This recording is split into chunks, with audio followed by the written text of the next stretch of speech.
No Limits King, back like I never left, and today we're going to be doing a closer look on James Harden's gameplay in Game 6 of the second round versus his kryptonite, aka the Warriors.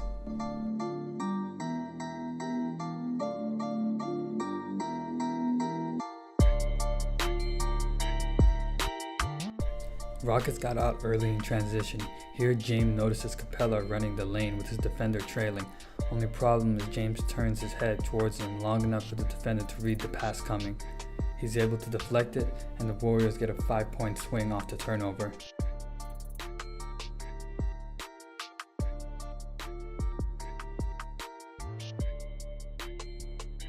In the playoffs, every possession matters, especially in a series where almost all the games went down to the wire.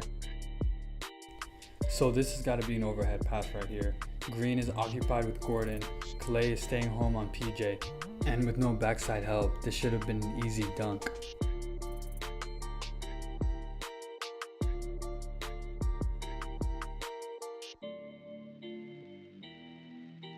Here, James makes the mistake trying to bump the roll man, but he's dropping too low. He needs to bump the roll man a lot higher, not only so he can stop the roll, but also so he can close back out on Iguodala.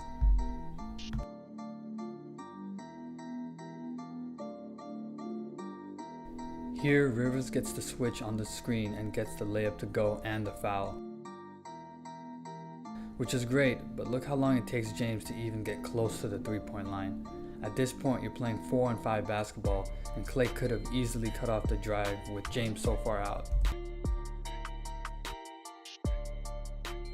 Even if he's trying to conserve energy, he still needs to stay a threat or a decoy at the very least. And sometimes Harden is indecisive on defense. Here, Looney beats the nail off the dribble, and Harden is really the only one who can help. His four options are A. Contest a layup, B. Stay home on the shooter, C. Take a charge, or D. Do nothing. Basically any other choice than D, and the play could have ended a lot differently. Okay, so this has got to be one of the strongest ball watching plays ever. Harden doesn't even look at Clay until he's halfway to the opposite corner. Curry draws so much attention, you can't really expect much help off him, and in other words, Clay gets an open three.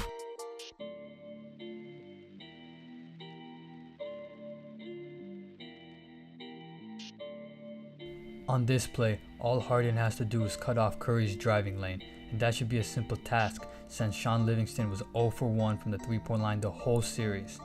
In other words, guard him like you would guard Ben Simmons from the three-point line. You don't. The most frustrating part of the ISO-heavy style the Rockets played was how well they did when it wasn't just someone pounding the ball for 25 seconds, and they actually had some movement and pass, more so on their pick and rolls and drives.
And I'm not saying they shouldn't run ISO plays at all, but when you do it 5-10 plays in a row against a championship team like the Warriors, it only gets simple to predict and counter.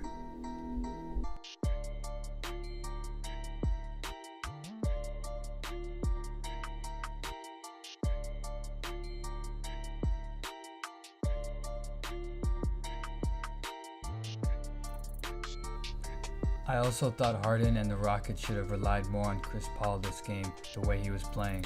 With 27 points on 11 of 19 shooting, 11 rebounds and 6 assists, down the stretch he showed he should have had the ball in his hands.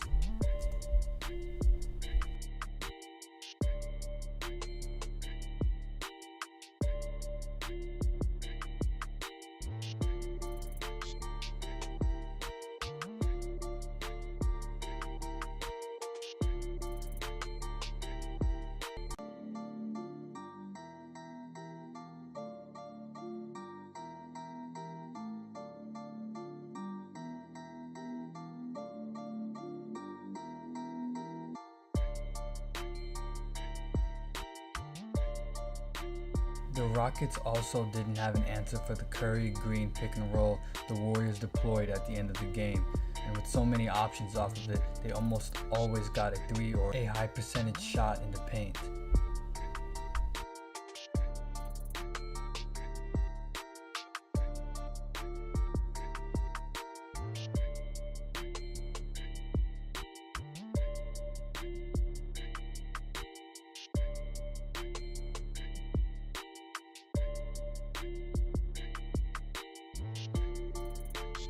In the end, the Rockets didn't lose because they couldn't score. In fact, they were trading baskets with the Warriors late in the fourth. But that was the problem. When you're down, you gotta get some stops on the defensive end.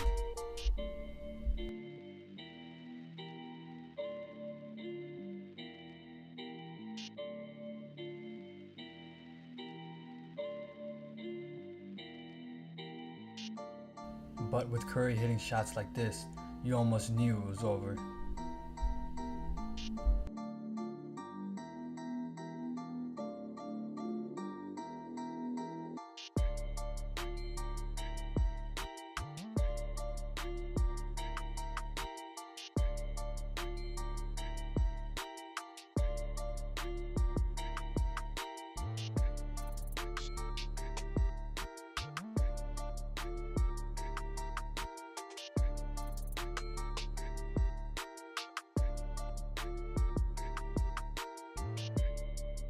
Late in the game, the Rockets were forced to play the foul game, which was their best chance of pulling off a miracle and closing the gap. But they were extremely undisciplined and always fouled Curry, of all people, after scoring.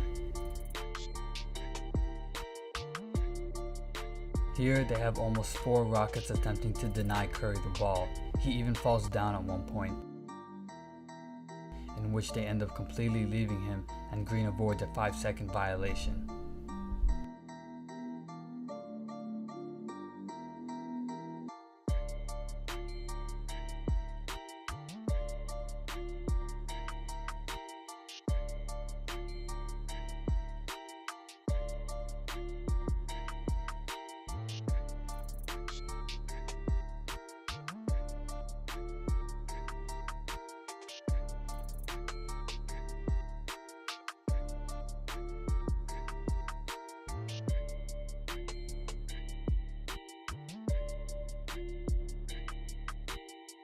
Much like Russell Westbrook, there's little Harden can't do with the ball, but to become more of a threat and to overcome the Warriors, he needs to improve his defense and his off-ball movement.